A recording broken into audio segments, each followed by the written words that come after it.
Hello everyone. बेटा हम कर रहे थे उपसर्ग। हमने की थी उपसर्ग की परिभाषा और उपसर्ग के भेद।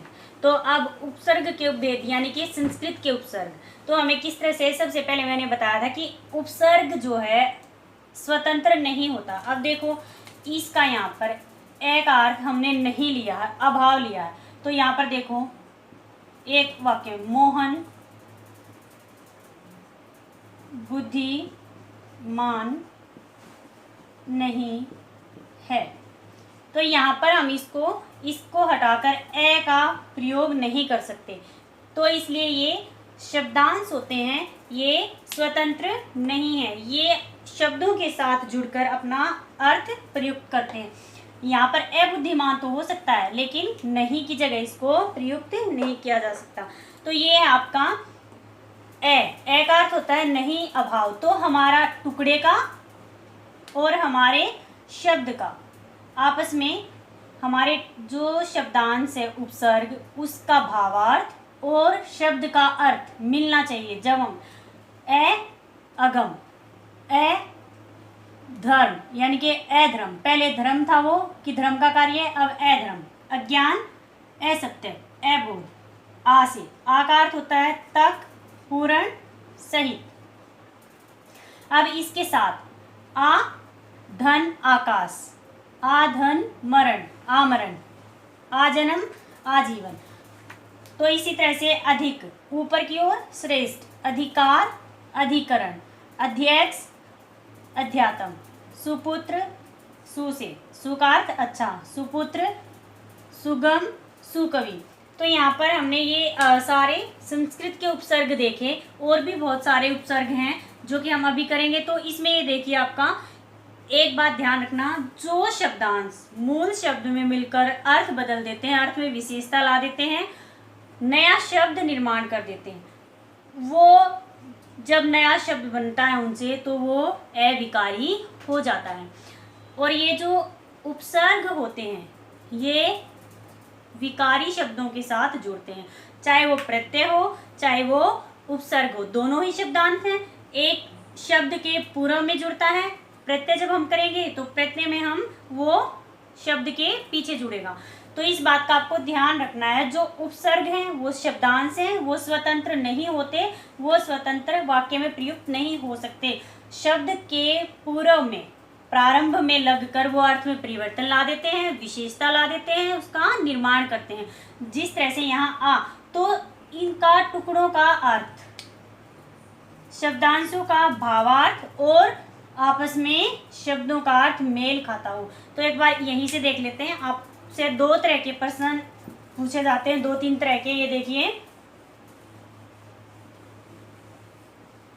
अब मान लो आपको ये शब्द दे दिए गए, उसने पूछा, एग्जामिनर ने उपसर्ग और मूल शब्द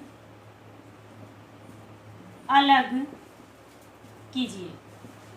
आपको कैसे करना है, कैसे करना है आपको? अब ये लेते हैं पहले, ए धन गम, या जमा बोल सकते हैं गम।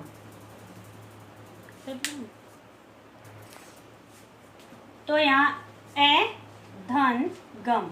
अब देखिए, ए का भी नहीं का भाव था यहाँ पर और गम, तो अगम बना। इसी तरह से ए धर्म। तो हमें ये देख लेना है कि हमारा जब हम अलग कर रहे हैं तो हमारा इसके अंदर अर्थ निकलना चाहिए शब्द का। अगर हमारा अर्थ नहीं आता है तो इसका मतलब हमने गलत टुकड़ा किया है। यहाँ से देख लो, आ धन कास।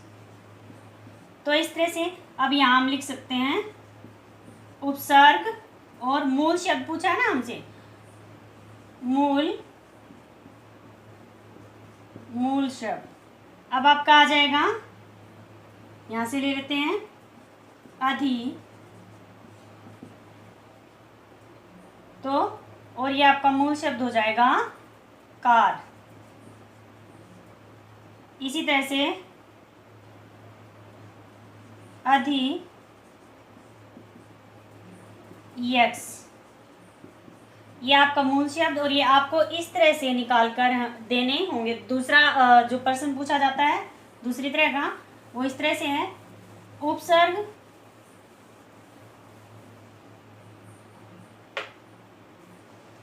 दूसरी तरह का आपका ये आ जाता है कि मान लो अब ये दे दिया कु से, कु आपके पास आ गया कु, अति, अनु।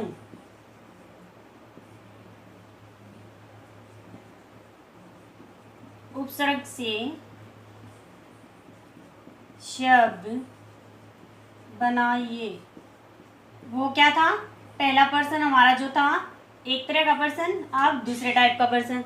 दूसरे तरह का पर्सन क्या आ गया हमारा, दूसरे तरह का प्रश्न ये आ गया कि भी पहला तो हमारा था कि शब्द में से मूल शब्द और उपसर्ग को अलग करना था। अब हमारा आ गया कु, अति, अनु। उपसर्ग से शब्द बनाइए, उपसर्ग से शब्द बनाइए। अब सबसे पहले हमें इनका अर्थ पता होना चाहिए। कु यहाँ बुरे के लिए बुरा, इसके लिए अब अति, अति के लिए क्या आ जाएगा यहाँ पर अधिक, अति के लिए अधिक। इसका अर्थ, वैसे इनके अर्थ नहीं होते स्वतंत्र, लेकिन भावार्थ होते हैं जो टुकड़े में मिलकर, जो शब्द में मिलकर वो शब्द का निर्माण करेंगे और उसी के जैसे होने चाहिए। अनु का भावार्थ यहाँ आ जाएगा पीछे। तो अब देखेंगे हम, अब यहाँ लिखेंगे उपसर्ग से निर्मित शब्द। अब देखिए कु, धन, पुत्र, तो यहाँ कुपुत्र ऐसे बनेंगे, कुपुत्र बन गया। कु से बुरा, और फिर आपका कु, धन, कर्म, कुकर्म, इसका अर्थ आ गया बुरे कार्य, बुरे कर्म। इसका अर्थ आ गया कुपुत्र, बुरा पुत्र जिसमें अवगुण हो। तो और देख सकते हैं हम, पहले हमें यहाँ उसका अर्थ पता होना चाहिए, भावार्थ पता होना चाहिए किसका, उपसर्ग का, शब्दांश का। तो इसमें और दे सकते हैं बुरा का, कु संगति, कु संगति, ये बन गया। अब ऊपर से हटा देती हूँ मैं, मिटा देती हूँ, ये इधर रख लेते हैं इसको। अब देखिए, अब कौन सा लेना है हमें, कु का हमारा बन गया, कु का हमारा बन गया। अब हमें अति से लेते हैं। तो अति, अति का अर्थ हमें पता चल चुका है, अधिक, अति का अर्थ अधिक होता है। और इसमें क्या बन जाएगा, अति धन, अति धन आचार, अति धन आचार,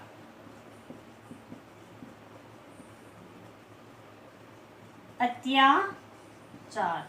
यहाँ संधि हुई है, उपसर्ग में संधि होती है, तो इसके अंदर आगे आ जाएगा आपका अति धन आक्रमण, अति कर्मण, ये बन जाएगा आपका यहाँ पर इससे।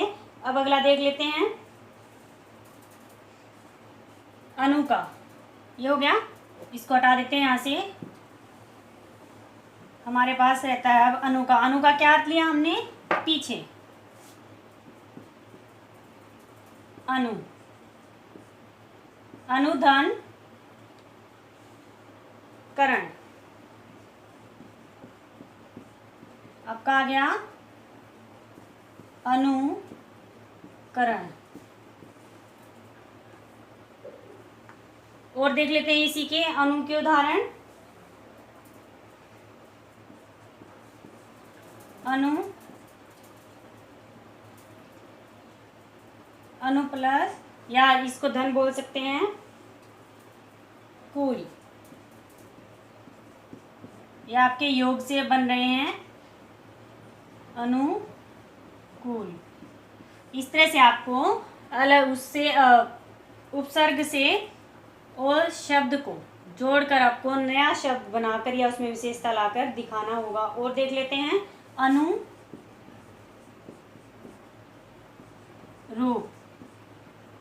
तो अनुरूप बन गया। ये आपके सारे के सारे संस्कृत के उपसर्ग हम कर रहे थे। एक तीसरी तरह का भी प्रश्न पूछ लेते हैं कभी कभी, जो कि आपको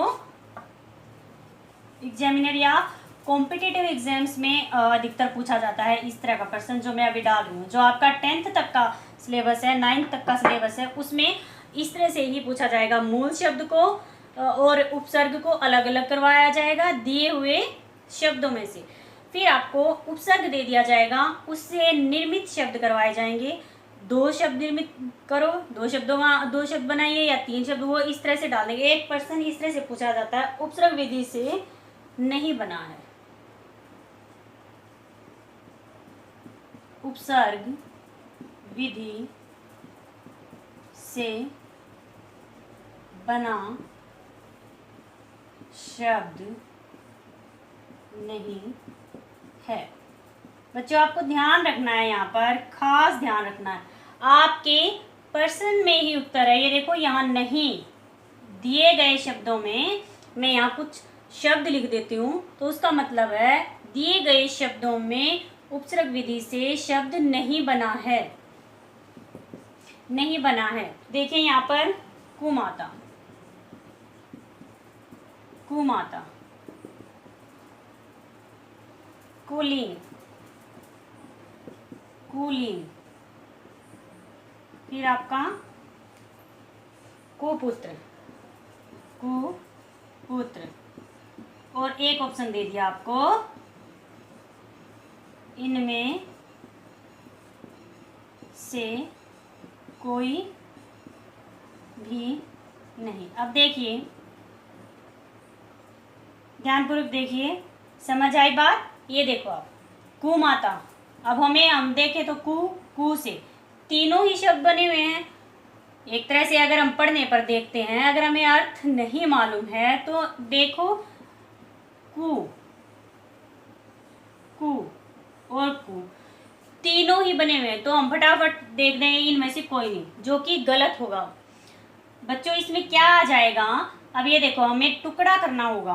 कु का अर्थ क्या था हमारे पास, बुरा, धन, माता, यानी कि बुरी माता, जो कि अक्सर होती नहीं है, लेकिन फिर भी कभी कभी जो स्टेप मदर होती है, यानी कि सौतेली माँ होती है, उसके लिए प्रयुक्त कर लेते हैं।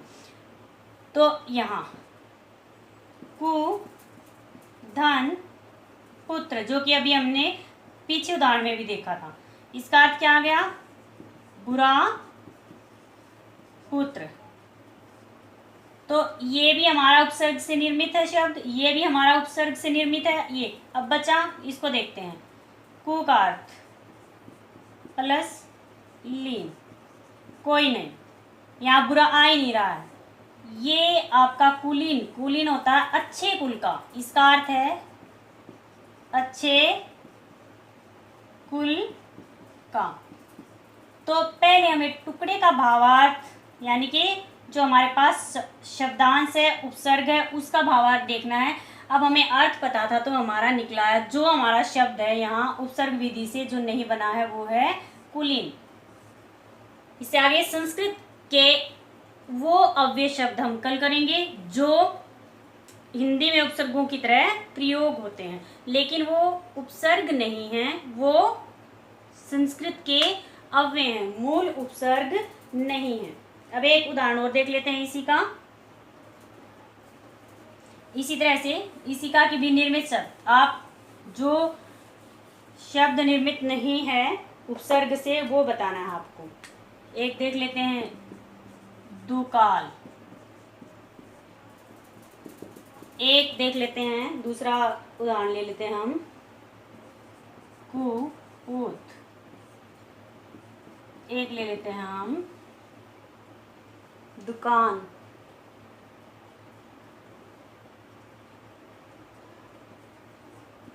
दुकान, वही फिर एक ऑप्शन रखते हैं, उपरोक्त में से कोई भी नहीं, कोई भी नहीं। तो यहाँ देखिए आप, दुकाल, कुपुत, फिर इनके हम टुकड़े करेंगे पहले बेटा। दु का अर्थ यहाँ बुरा आएगा, काल का अर्थ समय हो जाएगा, तो बुरा समय। टुकड़े का अर्थ और उपसर्ग का भावार्थ, उपसर्ग का भावार्थ और शब्द का अर्थ टुकड़े करने पर मेल खाता, आपस में मिल रहे। फिर यहाँ पर कु बुरा और पुत बुरा पुत, पुत का अर्थ बेटा। तो यहाँ पर हमने इसका टुकड़ा किया, कु धन पुत आ गया हमारे पास। अब देखिए, दु का अर्थ दो, दु का अर्थ दो, और इसका अर्थ कान, यानी कि हमारे दो कान सुनने वाले। तो क्या दुकान का अर्थ दो कान होता है? नहीं, बिल्कुल भी नहीं। ये तो अपने आप में क्या संकेत कर रहा है? अब हमने टुकड़ा जब इसका किया, उपसर्ग और उसके अर्थ को जब हमने निकाला यहाँ पे, तो हमारा नियम, व्याकरणिक नियम क्या कहता है? जब हम शब्द का टुकड़ा करते हैं, अर्थात शब्दांश को और शब्द को अलग करते हैं, तो जो शब्दांश का भावार्थ है वो और शब्द का अर्थ मेल खाते होने चाहिए, आपस में समान होने चाहिए। अब दुकान में यानी दो कान कान, तो क्या दो कान का अर्थ है यहाँ पर? नहीं, दुकान का अर्थ वो है, एक यहाँ पर क्या आ जाएगा, किसी दुकान का, स्थान का नाम आ गया। किसी भी दुकान, कोई भी दुकान किसी जगह पर, ये स्थान का नाम आ गया, जगह का।